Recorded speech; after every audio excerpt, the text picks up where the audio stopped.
జై శ్రీరామ్ అందరికీ నమస్కారం. వెల్కమ్ టు న్యూస్ అఖండ. నేను మీ కస్తూరి శ్రీధర్. మిత్రులారా, మీకు ఒక అద్భుతమైన ఒక మంచి జబర్దస్త్ న్యూస్ అయితే తీసుకొచ్చా. న్యూస్ చూడండి ఒకసారి, ఎంత మంచిగా ఉంటుందో. ఓకేనా? మొత్తానికి ఒక మైనార్టీ శాఖ మంత్రి హిందువుల గురించి పచ్చి నిజాలు మాట్లాడినాడు. హిందువులు ఈ దేశానికి ఏ విధంగా మేలు చేస్తున్నారు, హిందువుల మూలంగా ఈ దేశానికి వనగూడేటటువంటి లాభాల గురించి, అదేవిధంగా హిందువులు పాటించేటటువంటి పరమత సహనం గురించి, హిందువుల మూలంగా ఈ దేశం ఎలా అభివృద్ధి చెందుతుందో అన్న అంశాల గురించి ఒక మైనార్టీ శాఖ మంత్రి చాలా చక్కగా అద్భుతంగా అంత బాగా వివరించి మాట్లాడినాడు. ఆయనే కేంద్ర మైనార్టీ శాఖ మంత్రి అయినటువంటి కిరణ్ రిజిజు గారు. ఇక్కడ చాలామందికి మైనార్టీ అనగానే టక్కమని ఆ ముస్లింలో వాళ్ళు ఎవరన్నా గుర్తొచ్చారు. కానీ ఈ దేశంలో మైనార్టీలు అంటే కేవలం ముస్లింలో క్రిస్టియన్లే కాదు, బౌద్ధులు మైనార్టీలే, సిక్కులు మైనార్టీలే, అదేవిధంగా పార్సీలు మైనార్టీలే, వీళ్ళంతా కూడా మైనార్టీలే అన్నమాట. అర్థమవుతుందా? మైనార్టీలు అంటే వాళ్ళు ఒకరే అని చెప్పి చాలామంది అనుకుంటారు, అది నిజం కాదు. ఇకపోతే ఈ కిరణ్ రిజిజు వచ్చేసి బౌద్ధ మతానికి చెందిన ఆయన అనమాట. అరుణాచల్ ప్రదేశ్కు చెందినటువంటి రాజకీయ నాయకుడు. ఈయన భారతీయ జనతా పార్టీ నుంచి ఎంపీగా గెలుస్తూ వస్తున్నారు. ఈయన 2014 నుంచి ఇప్పటి వరకు అనేక మంత్రిత్వ శాఖలను అయితే నిర్వహించాడు. బాగా స్ట్రాంగ్ పర్సన్ అనమాట, బాగా ఫిట్గా భలే ఉంటాడు మనిషి కూడా. ప్రస్తుతం కేంద్ర మైనార్టీ శాఖ మంత్రిగా పనిచేస్తున్నారు.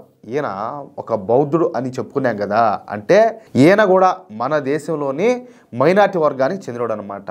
మన దేశంలో బౌద్ధులు కూడా మైనార్టీలే. అందుకే ప్రధాని నరేంద్ర మోడీ గారు ఈ మైనార్టీ శాఖను కిరణ్ రిజిజుకు అప్పగించారు. 2024 నుంచి కిరణ్ రిజిజు గారు మైనార్టీ సంక్షేమ శాఖ మంత్రిగా పనిచేస్తూ వస్తారు. సరే, ఇక అసలు విషయానికి వద్దాం. ఈ మధ్య గత కొంతకాలం నుంచి కాంగ్రెస్ పార్టీ, అదేవిధంగా కమ్యూనిస్టులు, వాటి మిత్రపక్షాలు కలిసి మైనార్టీలను బీజేపీ ప్రభుత్వం ఇబ్బందులు పాలు చేస్తుందని, మైనార్టీలకు దేశంలో రక్షణ లేకుండా పోతుందని, మైనార్టీలను మోడీ ప్రభుత్వం అణిచేస్తుందని చెప్పేసి పెద్ద ఎత్తునంతా కూడా విష ప్రచారం చేస్తారు. ఈ ప్రచారాన్ని కేవలం మన దేశంలోనే మాత్రమే కాకుండా విదేశాలకు పోయి అక్కడ కూడా ఇలాంటి పోరంబోకు డెకాట్ ప్రచారాలన్నీ కూడా చేస్తూ వస్తున్నారు. దీంతో ఈ విషయం పైన కేంద్ర మైనార్టీ శాఖ మంత్రి అయినటువంటి కిరణ్ రిజిజు గారు స్పందించారు. ఆయన మాట్లాడుతూ, మన దేశం ఒక లౌకిక రాజ్యంగా ఉంటా వస్తుంది, అన్ని మతాల వాళ్లకు సమాన అవకాశాలు కల్పిస్తూ వస్తుంది.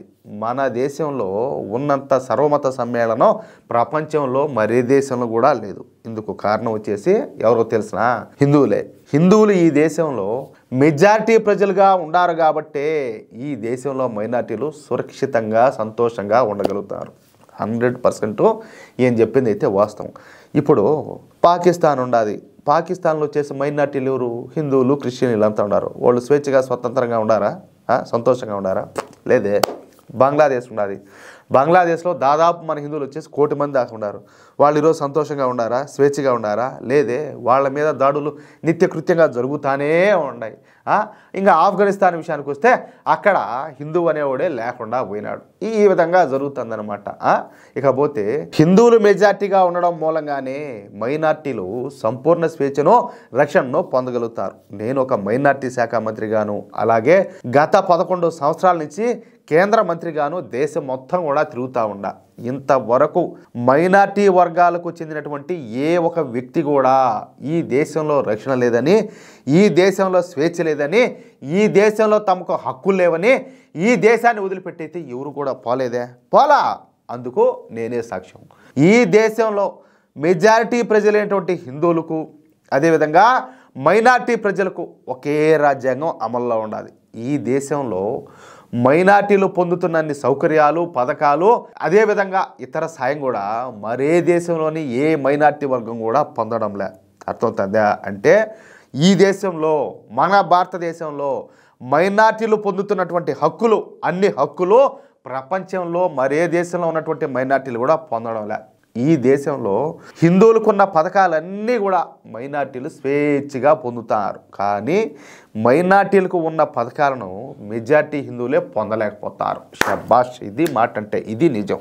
కానీ ఈ దేశ అభివృద్ధి చెందడానికి కారణం 100%, 100% ఖచ్చితంగా హిందువులే. మన దేశంలో మైనార్టీల పరిస్థితి ఇంత అద్భుతంగా ఉంటే కాంగ్రెస్ పార్టీ అదేవిధంగా కమ్యూనిస్టులు వాళ్ళ ఎకోసిస్టమ్ మాత్రం ఇందుకు పూర్తిగా విరుద్ధంగా ప్రచారం చేస్తారు. ఈ దేశంలో మైనార్టీలు చంపబడుతున్నారని, మైనార్టీలపైన దాడులు జరుగుతున్నాయని, మైనార్టీలకు రక్షణ లేకుండా పోయిందని, మైనారిటీలకు ప్రాథమిక హక్కులు లేకుండా పోయినాయని చెప్పేసి పూర్తిగా తప్పుడు ప్రచారం అంతా కూడా చేస్తారు.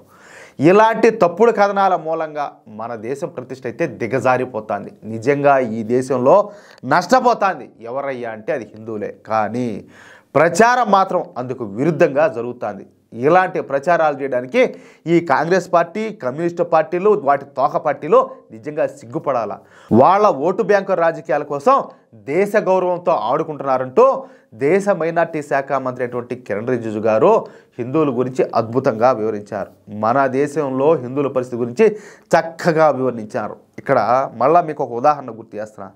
ఇప్పుడు మొఘలాయలు రాకముందు మన దేశంలో ఇస్లాం లేదు, బ్రిటిషర్లు రాకముందు మన దేశంలో క్రిస్టియానిటీ లేదు. ఇప్పుడు వాళ్ళ సంఖ్య ఎంత ఉండాలి మన దేశంలో? ఎంత ఉండాలి? కోట్ల మంది ఉన్నారు. ఇక్కడ ఇంకొక విషయం ఏం చెప్పనా, మన దేశ విభజన జరిగిందే మత ప్రాతిపదికన జరిగింది. హిందూ దేశంగా భారతదేశం, ఇస్లామిక్ దేశంగా పాకిస్తాన్. మరి అందరూ వెళ్ళిపోయి ఉండాలి కదా, పోలా ఉండారు, బాగానే ఉండదు. ఏదో ఉండారు అనుకుందాం, నలుగురితో పాటు నారాయణ అనుకునేదానికి లేకుండా, పైగా ఏంటంటే అక్కడికి వెళ్లకుండా ఇక్కడే తిష్టేసుకొని కూర్చున్నటువంటి ఈ మైనార్టీల కోసం స్పెషల్గా మరిన్ని హక్కులు. ఎందుకంటే ఓటు బ్యాంక్ పాలిటిక్స్. ఈ విధంగా జరిగింది, ఈ విధంగా జరుగుతుంది. ఈ దేశంలో ఏదా హిందువులు ఓయమ్మ మైనార్టీల్లో బతకడం లేదు, అదిగిని మాట్లాడతారు కదా. మరి వీళ్ళంతా ఎట్టొచ్చారు, ఇన్ని కోట్ల మంది ఎట్ట తయారైనారు? హిందువులు అంత దుర్మార్గులైతే ఆయన 56 ఏళ్ళు యువనేత కదా చెప్పినట్టు హింసా ద్వేషంతో రగిలిపోతూ ఉంటే మరి వీళ్ళ సంఖ్య ఇంతగా ఎట్లా పెరుగుతుంది? ఎట్లా పెరుగుతుంది అంటాలే. ఆఫ్ఘనిస్తాన్లో మాదిరా మరో మతం లేకుండా అంతరించిపోయి ఉండాలి కదా, అలా కాలేదే. పైగా ఇప్పటికి కూడా ఇప్పుడున్నటువంటి మన భారతదేశంలో 9 రాష్ట్రాల్లో హిందువులు మైనార్టీలుగా ఉన్నారు. అది హిందువుల యొక్క బతుకు. ఇక్కడ కారణం ఏంటంటే ఏ ముస్లింలనో ఏ క్రిస్టియన్లనో మరి ఎవరిని కూడా అనబట్టమల్లా. ఎందుకంటే ఇంత జరగడానికి కారణం ఎవరయ్యా అంటే ఈ బాధ్యతలని అసమర్థ నపుంసక హిందువులే. వీళ్ళు బాధ్యతగా లేకపోబట్టే పోతారు నాశనమై, సర్వనాశనమై. అది విషయం. మిత్రులారా, ఈ న్యూస్ కనుక మీకు నచ్చినట్లయితే, అదేవిధంగా నా మాటలతో మీరు ఏకీభవించినట్లయితే ఖచ్చితంగా ఈ న్యూస్ నలుగురికి షేర్ చేయండి. అలాగే ఈ వీడియోకు సంబంధించి ప్రతి ఒక్కరూ కూడా మీ యొక్క అమూల్యమైనటువంటి అభిప్రాయాలను ఖచ్చితంగా కామెంట్ రూపంలో తెలియజేయండి. అలాగే ఇంతవరకు మీరు గనక మన ఛానల్ను సబ్స్క్రైబ్ చేసుకున్నట్లయితే ప్రతి ఒక్కరూ కూడా ఇంతవరకు మీరు కనుక మన ఛానల్ని సబ్స్క్రైబ్ చేసుకున్నట్టయితే ఖచ్చితంగా సబ్స్క్రైబ్ చేసుకోండి. మీరు చేయకపోతే ఇంకెవరు వాళ్ళంతా చేస్తారు, ఆ హిందూ వ్యతిరేకులంతా సబ్స్క్రైబ్ మన ఛానల్నే. అదేవిధంగా మీరు ఈ పాటికే మన ఛానల్ సబ్స్క్రైబ్ చేసుకొని కనుక ఉన్నట్లయితే ఖచ్చితంగా మన ఛానల్ను మీకు తెలిసినటువంటి జాతీయవాద మిత్రులకు అందరికీ కూడా పరిచయం చేయండి. ప్లీజ్ సపోర్ట్ చేయండి. జై శ్రీరామ్, జై హింద్.